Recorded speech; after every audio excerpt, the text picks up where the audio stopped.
So this is a model for describing human behavior with holistic view, focuses both on both effective and ineffective behavior, and it has more than 30,000 words and expressions to describe behavior.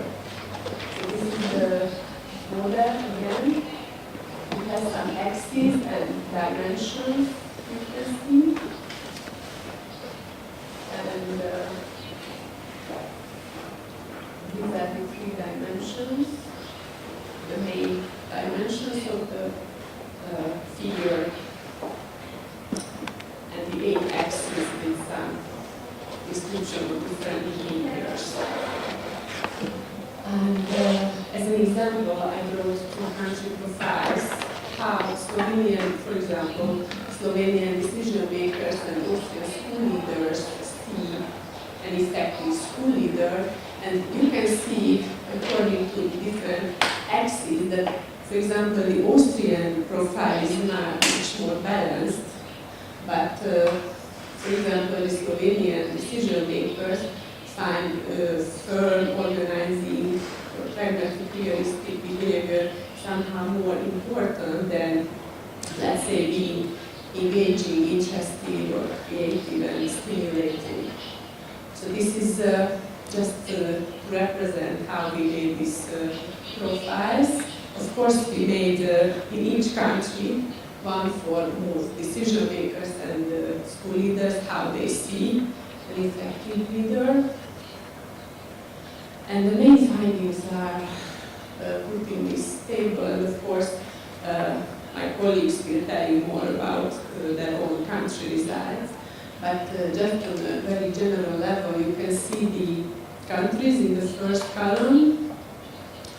And it was quite surprising that there were very big similarities with the outcomes, because the most important characteristic quadrant was having an organizing attitude and being stable, and compared to being a leader or a manager, respondents found managerial skills somehow more important, which was a kind of surprise for us. So we are still not there to be able to make very specific conclusions about these results.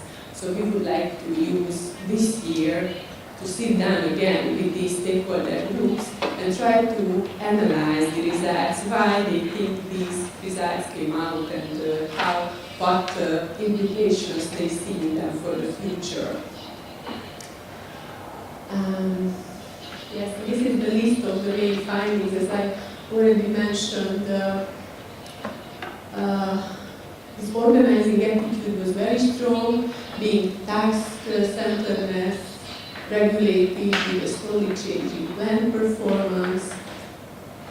The Czech and Slovak and Hungarian respondents found this pragmatic and realistic axis very important. Managerial competencies were quite stressed in the Slovenian and Hungarian sample.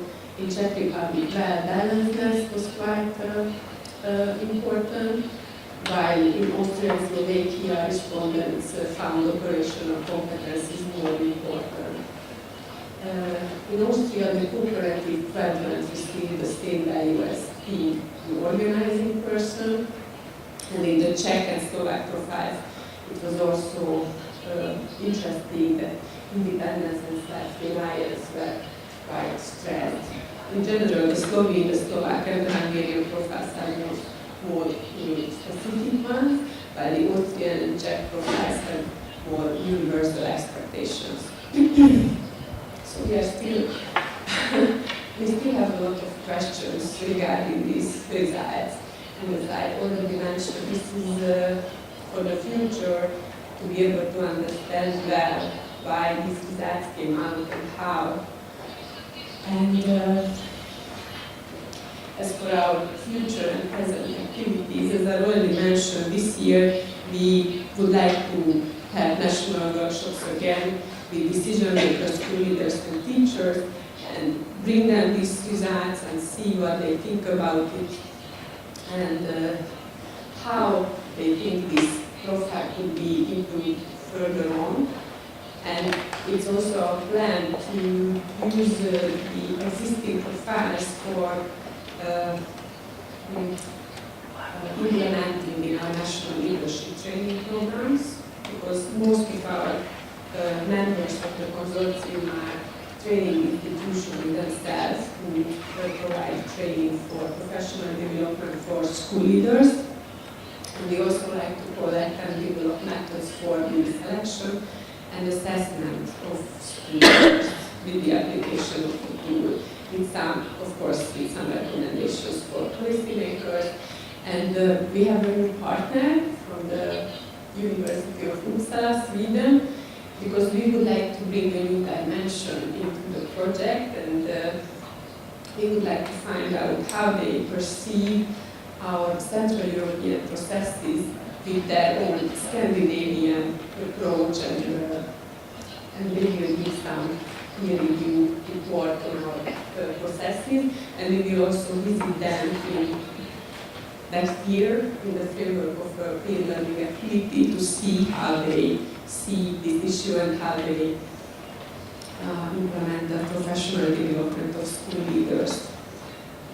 There is one more thing that I would like to mention, that the European Commission launched the policy network, international policy network for school leadership on international level, and Campus Public Foundation had an invitation to join this network, which is a great honor for us, and this is a 4-year initiative involving 27 members, universities, ministries, research institutions, and capacity building organizations, and the kickoff meeting was held just last week in Greece, and where we developed the work plan, and I think joining this network is a good opportunity for not only for campus but for the whole project and all partners in order to feed in our results of these